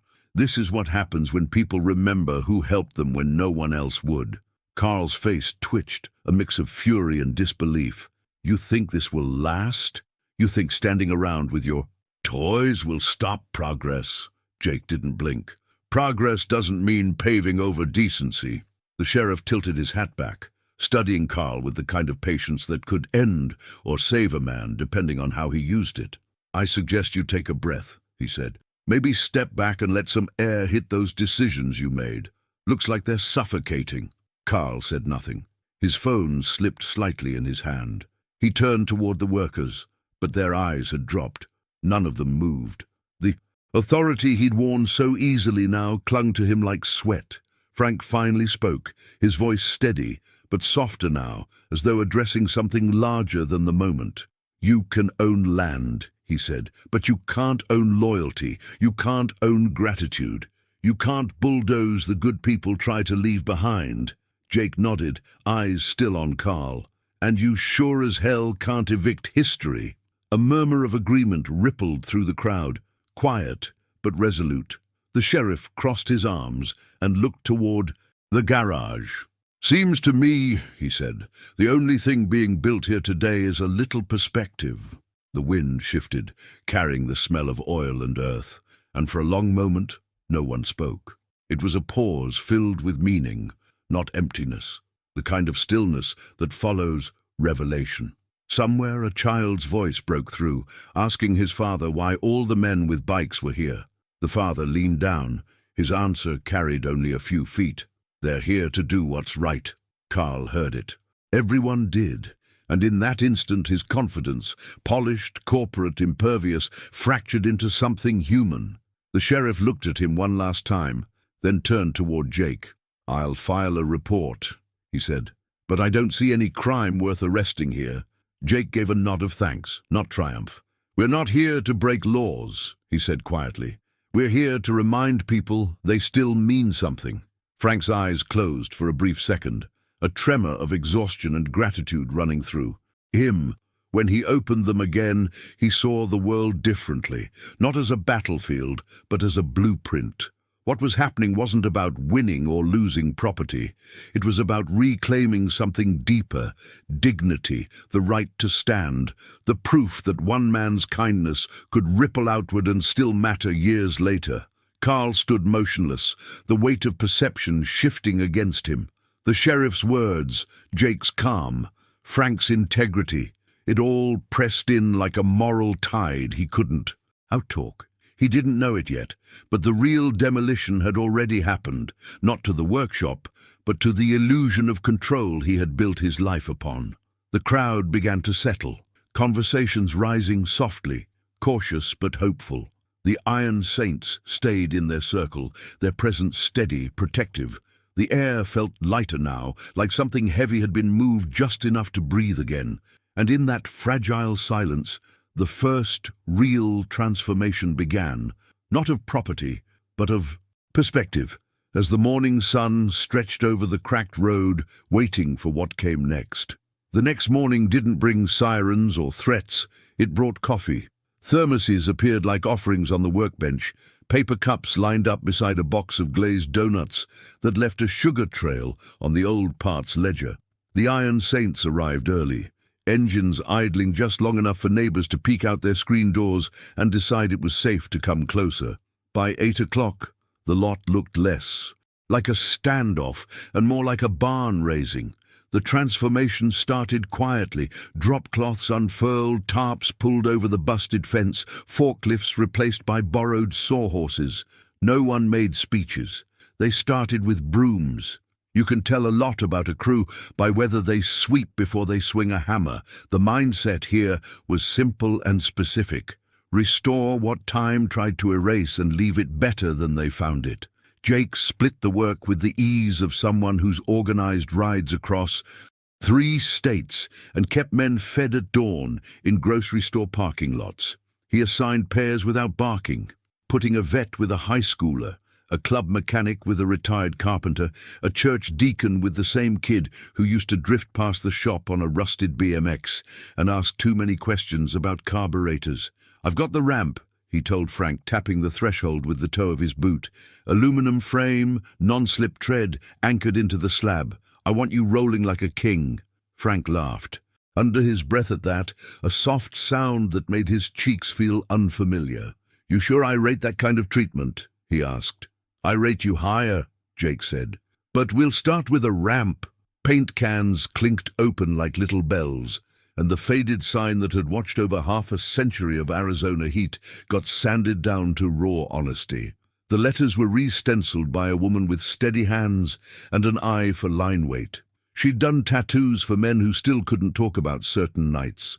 She understood lettering that carries a life. When the last stroke was finished, the sun kissed the wood until the words looked like they'd grown there by themselves. Miller's Garage, honest work, honest heart. A kid in a baseball cap asked if the old motto was corny. Maybe, the tattooist said, smiling, but corny is what you get when the truth doesn't need an alibi. Behind the scenes, spreadsheets appeared on a card table like blueprints. The club's treasurer, more accountant than outlaw, clicked through line items, while a volunteer from the American Legion slid over a stack of envelopes stamped with small donations that traveled farther than they had any right to. They named the fund the same way you name a road after the person who kept gravel in it for years without asking, the Frank Miller Tool and Relief Fund. Criteria were simple. Any veteran or single parent who needed basic repairs to get to work or to a doctor would get parts at cost and labor at kindness. A jar with a hand-lettered tag, "Dignity has a price, we'll pay it," sat by the register and filled itself without comment. Frank's ramp went in like a lyric that finally found its melody. Jake crouched with a drill and checked the anchor bolts twice, fingertips lingering on each hex head as if the torque held more than metal in place. "Try her," he said, standing back. Frank rolled forward cautiously, then felt the smooth slope accept him. He reached the landing and looked out at his yard from a height that made the world seem closer, not larger. "Feels like a new set of lungs," he said, voice catching. "You haven't been breathing wrong," Jake answered. The doorway was. That's the hidden truth of access. When you remove the obstacle, you don't just free the body, you free a man's ability to show up for his own life. Impact travels in straight lines from simple fixes. Inside, the shop's bones began to show their pride. The pegboard got new hooks. The sockets were rearranged in ascending order, like a hymn you could hold in your hand. Someone cleaned the old clock until the face was white again. It ticked with a confidence that made the place feel less like an apology and more like a promise. In the back, a vet named Ruiz rewired the overhead fluorescents that had buzzed for years like anxious thoughts. "Let there be light," he muttered, flipping the switch, "and let it not hum like a broke hornet's nest." The room responded with bright, even clarity that made the floors old oil. Stains looked like medals instead of mistakes. Neighbors who had once seen the garage as a relic started stepping closer the way you approach a museum.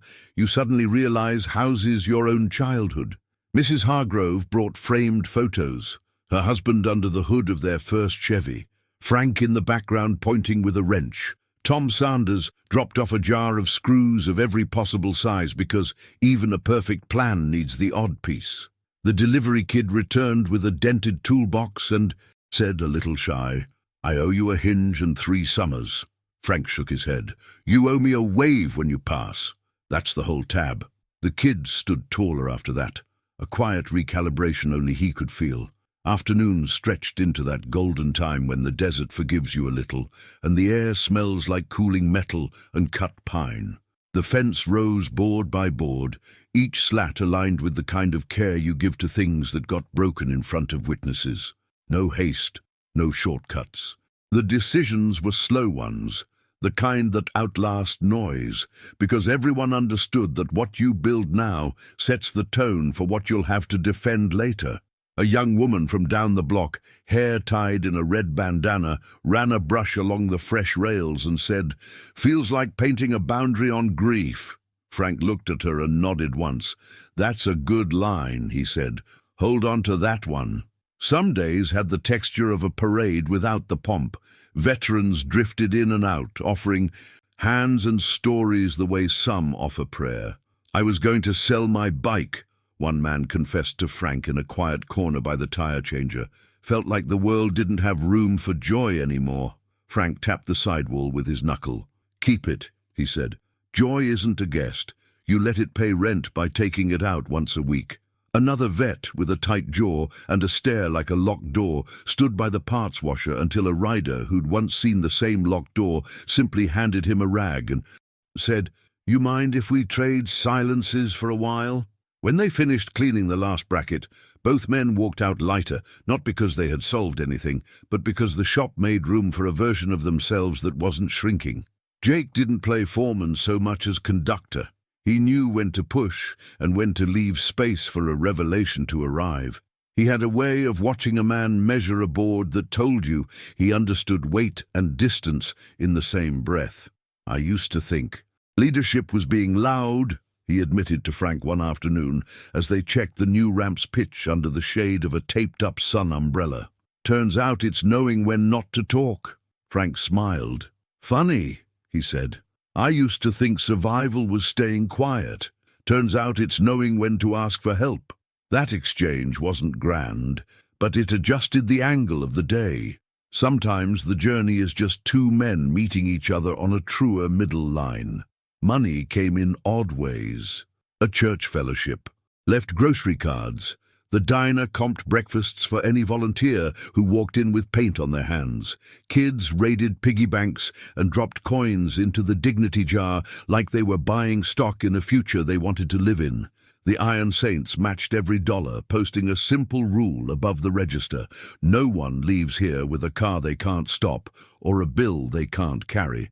Behind that line was a spreadsheet tidy enough to impress a county auditor, and beside it was a list scribbled by Frank. "Mrs. H, brake pads no charge. Eli, chain and sprocket pay when able. Ruiz, lights for the back, paid in tacos." Accounting has many dialects. This one favored names over numbers. On the third day, they rolled the old compressor onto a pallet to replace the cracked hose and clean years of dust from the fins. Frank reached out, ran his palm along the tank, and felt history vibrate back. "You've screamed at me long enough," he told it. "Time to work, without all the drama." Laughter cracked open the heat. When the rebuilt unit chuffed to life with the contented sigh of a thing finally tuned, a cheer rose around the bay door that startled a pair of doves from the eaves. Small victories matter more when you haven't had one in a while. They teach your body how to hold the weight of good news again. By the end of the week, the shop looked like it had been reincarnated into its best story. The new sign glowed in afternoon light. The ramp shone and waited, a pegboard silhouette. Reminded everyone where a wrench belonged and, by implication, where they did. Frank wheeled to the threshold and looked out at rows of faces, some familiar, some newly claimed. His chest lifted with something that wasn't pain. It felt like a room unlocking. "I don't know how to thank you," he began, and the words came out rough with overuse and underuse at the same time. Jake shook his head, stepping beside him so their shadows overlapped on concrete. "You already did," he said. 10 years ago, in a storm, when no one was watching." Frank tried to answer, but his throat closed the way throats do when a revelation lands exactly where it's supposed to. Instead, he let his face do the speaking. The smile that spread there didn't perform. It arrived. It was full and true and looked younger than his hands. Rusty leaned against his knee and huffed as if to confirm the reading. People don't always get to see the exact moment a man sets his burden down, but the yard did then, and the sight of it carried through the small crowd like sunlight, finding its way into a room that had been dim too long. Not everything was solved. Restoration isn't a trick door you walk through and find yourself on the other side of trouble. Papers still needed signatures. Inspectors still needed to measure things that were difficult to measure, like historical use and communal meaning, but a threshold had been crossed in a different ledger, the one where dignity gets credited back to a name that had been in the red too long. The sheriff stopped by with a clipboard, took pictures of the repaired fence, nodded at the ramp and said, "Looks safe to me." His eyes did a quick behind-the-scenes pass over the faces, tallying cohesion, appraising risk, concluding that risk had shifted sides without raising its voice. Late on a Saturday, when the heat finally loosened its jaw and handed the evening back to the town, they pulled a canvas over the rebuilt Harley that had been Jake's first passenger into this story and rolled it onto the ramp for the ceremonial test ride. Frank placed his palm on the seat and closed his eyes for a second longer than a second needs. "You get to take her," Jake offered, "at least down the drive." Frank shook his head and smiled at the impossibility that didn't hurt anymore. "I'll settle for the sound," he said. Jake thumbed the starter. The engine came alive with that round, confident thump that feels like a handshake you've been waiting a decade to repeat. Neighbors clapped once, then fell quiet to listen. If the shop had a heartbeat, that was it. Deals were made in glances that evening, the kind of human contracts that hold longer than signatures because they bind desire, not obligation. The Legion agreed to send over a retired welder on Tuesdays. The diner promised coffee for the morning volunteers who needed caffeine more than sermon. The kid with the BMX, promoted to apprentice by universal consent, wrote Eli Apprentice on a duct-tape name tag and tried to act like he hadn't. Frank pretended not to notice and 5 minutes later asked him to supervise a tire rotation as if such a thing were an honor only certain men earned. "You sure?" Eli asked, voice jumping. "I'm sure," Frank said. "Don't make me regret it." You could chart the boy's transformation in the set of his shoulders. That night, after the last thank yous and the last scrape of chairs across concrete, after the last church lady had pressed a foil-wrapped casserole into Frank's hands and threatened violence if he didn't eat it hot, the Iron Saints stayed and cleaned in the quiet. They recoiled extension cords, put caps back on the paint, and stacked spare lumber under the eaves where the shadow stayed kind. Jake walked the perimeter once, palm grazing new surfaces like a blessing he didn't have language for. He paused by the sign and touched the bottom right corner where the painter had hidden a tiny initial, almost invisible. "You gave the place its name back," he said into the soft air, not sure whether he was speaking to the woman who lettered it, to Frank, or to the building itself. Inside, Frank sat at his desk, the old lamp throwing a cone of light over the ledger. He wrote 3 names on the first page of a new notebook, each followed by a small promise. Then he closed the cover and leaned back, his body taking inventory of the day. Soreness, yes. Fatigue, yes. But underneath both, a current of steadiness he hadn't felt in a long time. "Feels like the road found me again," he said to the quiet. "I didn't know it was allowed to run through here." "It's your road," Jake answered from the doorway. "We just swept it." He stepped in, set a small metal tin on the desk, old school, dented at the corner. "Spare keys," he explained, "to the ramp anchors, to the new lock on the back gate, to the parts cage. Control what you can. We'll help with the rest." Frank lifted the tin like a chalice, then laughed at himself for the thought and said, "You boys turned my shop into a church." Jake grinned. "We prefer cathedral. Better acoustics." When the last bike pulled away and the night folded back over the lot, Frank rolled to the bay door and watched the tail lights braid themselves into the dark. Rusty leaned into his shin, content. The desert gave up a breeze with a hint of creosote, a scent that says storms will come again, but not right now. He looked at the new ramp, the clean tools, the fence line that no longer flinched at shadows, and he let the quiet linger long enough to hear the pulse of something both old and renewed. Some journeys don't loop back to their beginning. They widen it until the starting point feels like a place built to welcome what's next. The morning would bring customers and questions, and perhaps a letter on legal stationery that tried to remind everyone about the way land supposedly behaves on paper. But this ground had learned another behavior, and the town had tasted a different kind of order. Frank closed the door halfway and left it like that, the shop not sealed, not exposed, but breathing. Out on the road, a far-off rumble threaded the dark again, not urgent this time, just present, like a promise that had decided to stay within earshot while the next set of decisions found their shape. The sunset arrived in shades of copper and dust, spreading across the desert like a quiet confession. It poured through the open bay door of Miller's garage, catching the metallic edges of wrenches. The chrome curve of a Harley's tank, and the faint trail of oil that would never quite wash out of the concrete floor. The day's noise, the whir of drills, the scrape of brushes, the hum of old stories retold, had settled into a peace that felt earned. Frank sat by the threshold, the air warm against his skin, his wheelchair parked where sunlight met shadow. Rusty dozed by his side, the steady rhythm of the dog's breathing syncing with the slow rumble of engines idling out on the road. Jake took a seat beside him, lowering himself onto the step like a man who understood reverence, his gloves tucked into his belt, the smell of gasoline and leather still clinging to his jacket. For a while, neither spoke. The silence between them wasn't empty. It was full, dense with the kind of understanding that doesn't need words. The Iron Saints were still nearby, some sitting on their bikes, some standing in small groups, their laughter faint and easy, the day's work having softened their edges. The horizon burned in the last light of day, the kind of glow that feels like the world holding its breath before darkness takes the stage. Frank broke the silence first, his voice low and rough, like gravel shaped by years of wind. "Didn't think you'd remember that night," he said. The words hung in the air for a beat before the wind carried them off toward the desert.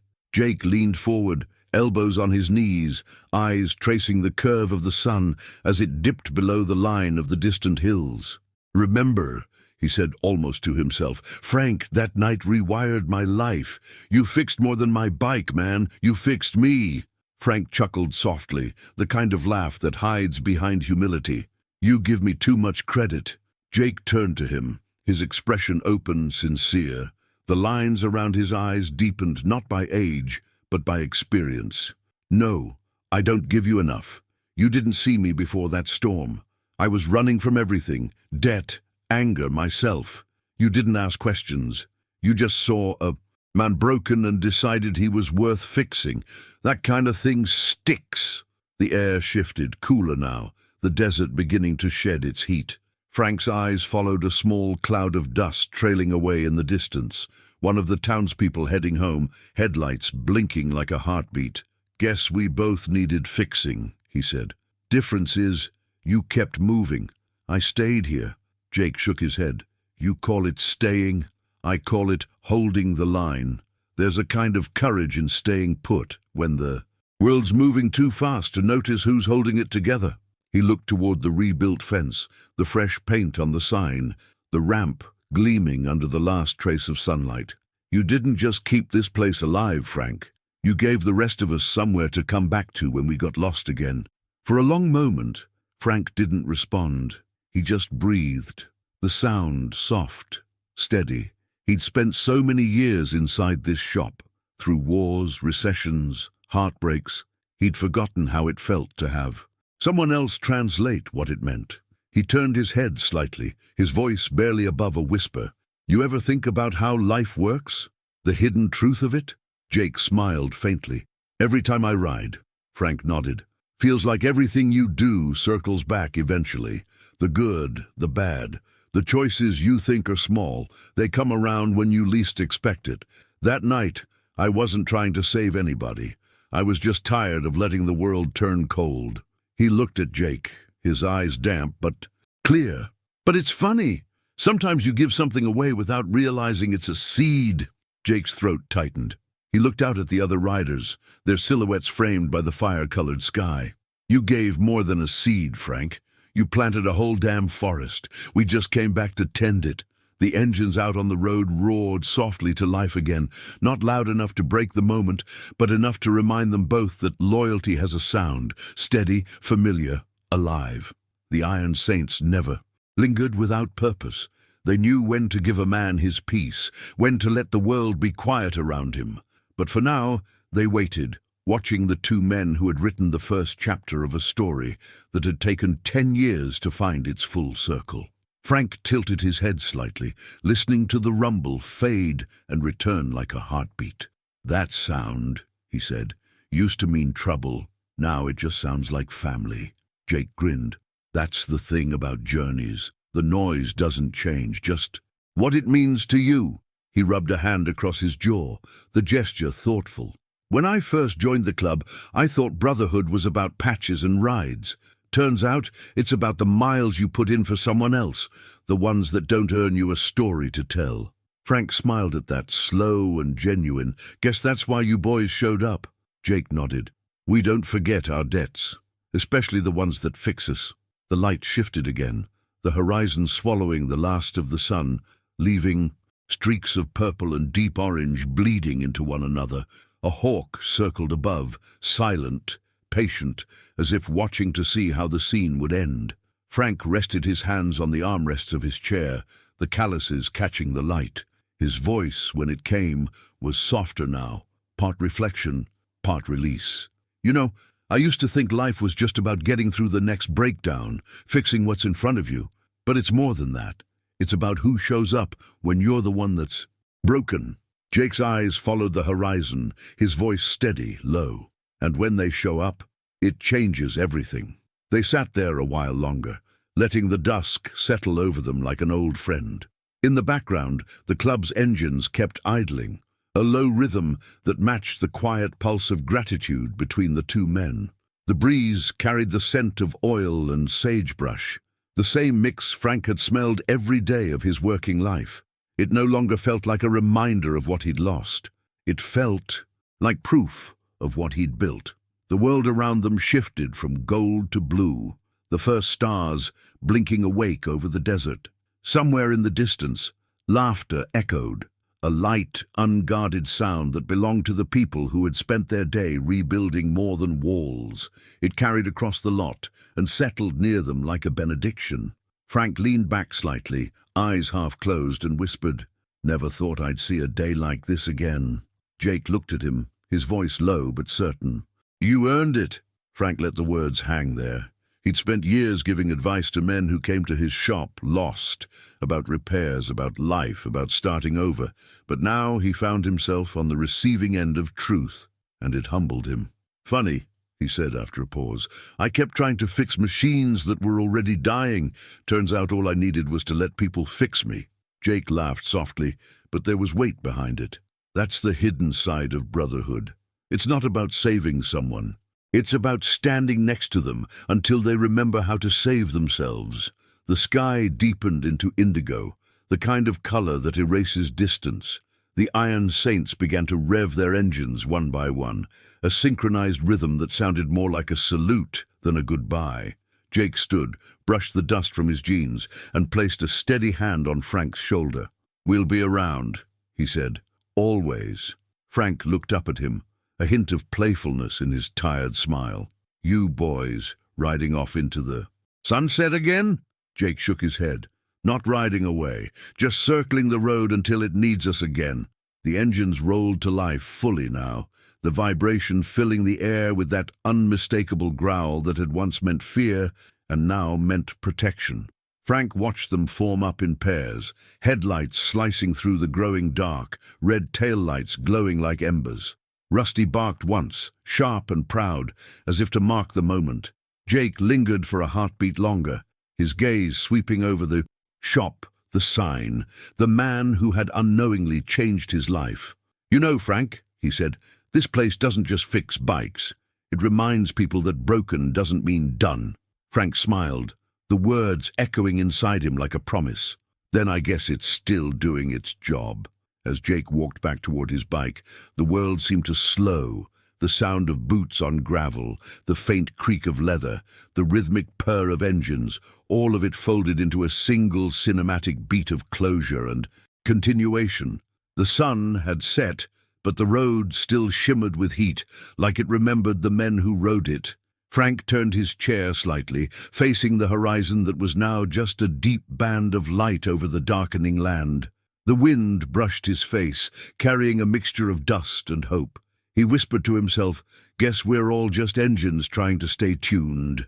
The words disappeared into the night, carried on the same air that once carried thunder. Out on the road, the Iron Saints began to move, their bikes forming a slow procession that faded into the desert like a heartbeat you could still hear long after it was gone. The shop lights glowed behind him, steady and warm, casting shadows that stretched toward the road and waited there, like hands extended for whoever might need them next. Morning came quietly, the kind of morning that doesn't announce itself with alarms or urgency, just soft light spilling through the garage windows, landing on the floor where oil stains met. Sunlight like old friends. The smell of steel and coffee mingled in the air, the usual scent of purpose. Frank was already awake, sitting by the front workbench with a mug in hand, watching the town come alive outside. Miller's garage had always been a modest place, but now it pulsed with something larger than mechanics, something close to redemption. The faded days were gone. In their place stood a living symbol of what happens when people decide to repair more than machines. The sign out front gleamed, the paint catching the sun just right. Miller's garage. Honest work, honest heart. Below it, two kids in dusty sneakers argued good-naturedly over how to hold a wrench, while Frank chuckled from his chair, pretending not to notice. "Lefty-loosey, righty-tighty," he called out, his voice carrying the same calm rhythm that once echoed in barracks and backroads. "But don't force it. Feel the thread first. Everything that fits should meet you halfway." The boy frowned in concentration. Twisting gently until the bolt turned smooth, Frank smiled. "See, that's how you treat people too." Jake had been right. The sound of this place had changed. It wasn't just the steady hum of tools or the occasional clang of dropped sockets anymore. It was laughter, conversation, even music. A radio played somewhere near the back, one of the Iron Saints tuning up a carburetor while a country ballad hummed low and easy under the noise of work. Every note blended into the rhythm of rebuilding. You could feel the impact of transformation in the air, how every life that walked through the shop seemed to leave carrying something invisible, but heavier than any part Frank had ever replaced. Out on the main road, the Iron Saints were already on the move. They rode in smaller groups now, not for show, but for service. A few of them stopped by the widow's house each week to patch her roof. Others took tools to a local veterans shelter and taught basic maintenance. Spark plugs, oil filters, dignity. What started as a brotherhood of riders had become something closer to a quiet force of repairmen for the human spirit. No press, no headlines, just presence. Jake always said that real change happens behind the scenes, not under spotlights. "You fix what's broken," he liked to say, "then you leave before anyone has time to call it charity." Frank had taken on new apprentices since the shop reopened. Teenagers mostly, kids who hung around the edge of trouble because no one had ever handed them a purpose. Now they stood at the benches, hands black with grease, eyes lit with focus. Each one carried a story, a set of decisions that had nearly gone the wrong way, and each found here a second draft to their life. "You can tell who'll make it," Frank told Jake one afternoon, as they watched a girl named Riley rebuild her first starter. "It's not about talent, it's about patience. You teach them to wait long enough to understand how something works before they give up on it. That's how they start fixing themselves." Jake nodded, wiping his hands on a rag. "You know," he said, "you're still teaching the same lessons you gave me, just with fewer scars involved." Frank laughed, shaking his head. "Don't be so sure. These kids will break your heart just fine if you let them." The town itself had changed too. Where once there was indifference, there was now involvement. On Saturdays, folks gathered at the shop, not because their cars needed work, but because they wanted to be part of something that reminded them what community looked like when it wasn't a hashtag. Coffee brewed, stories were shared, and the Iron Saints would pull in with boxes of parts or groceries, nodding to the sheriff who sometimes joined for a cup and a check-in. The divide between biker and civilian had blurred into something more human. Honor recognized honor, no matter the uniform. Carl Benson, the landlord who once tried to erase the garage, hadn't shown his face for months.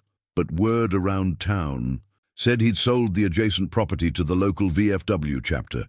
Rumor had it he'd made a sizable donation to the Veterans Fund too. Whether it was guilt or understanding didn't matter. Even redemption, Frank believed, has its own rhythm.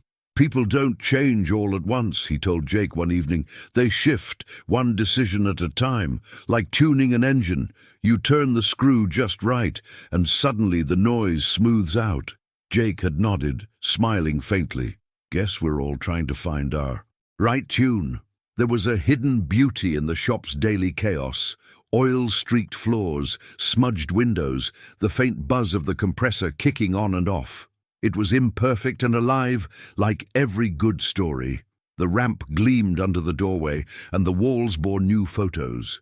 Snapshots of bikers fixing fences, kids laughing with wrenches in their hands, and Frank, always somewhere in the background, half smiling, half surprised that life had circled back this way. The journey wasn't glamorous, but it was real. It was steady. It mattered. As the afternoon slid into evening, Jake rolled into the lot, dust trailing behind him like memory. He parked near the front, cutting the engine with a practiced flick. The silence that followed was soft and golden. He walked inside, wiping his boots at the threshold, like a man stepping into a sacred place. Frank was there, sitting by the window, polishing a piece of chrome that caught the dying light.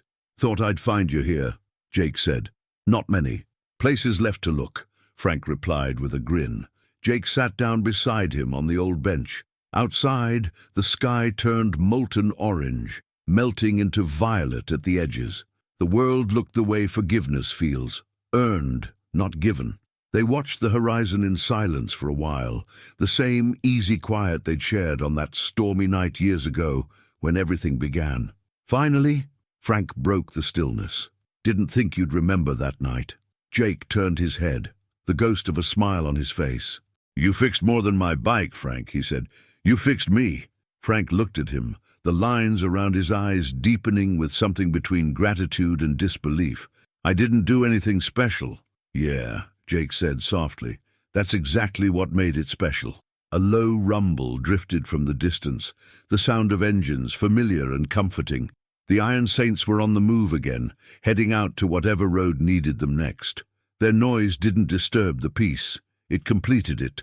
The garage door stood open, and the light from inside spilled out like a beacon, cutting across the twilight.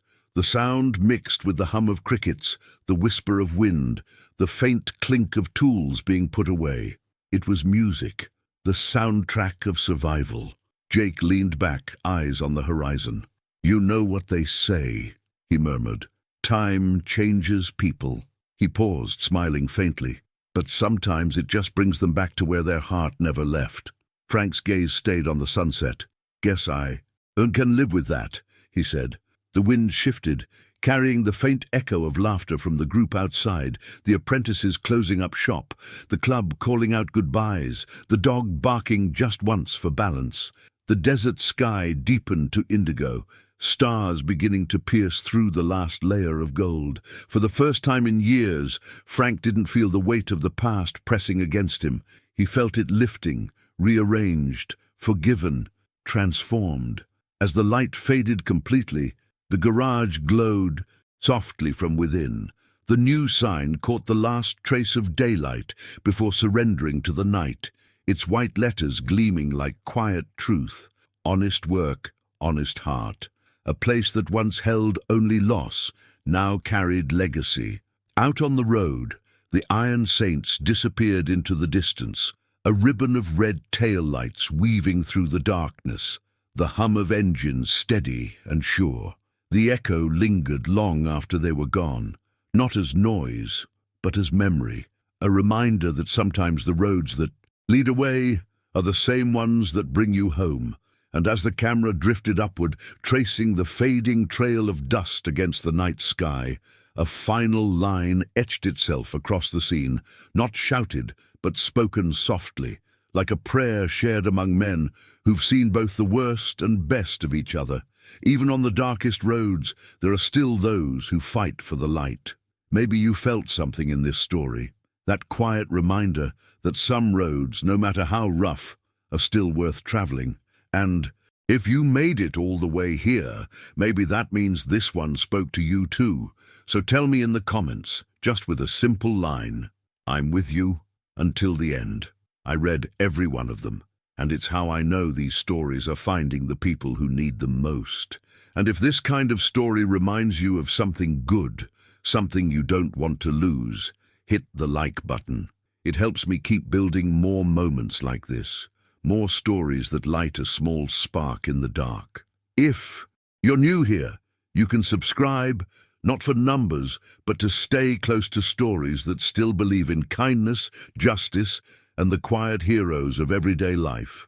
There's another video right here that continues this feeling. A story that carries the same heartbeat, just in a different road. Click it and come with me there.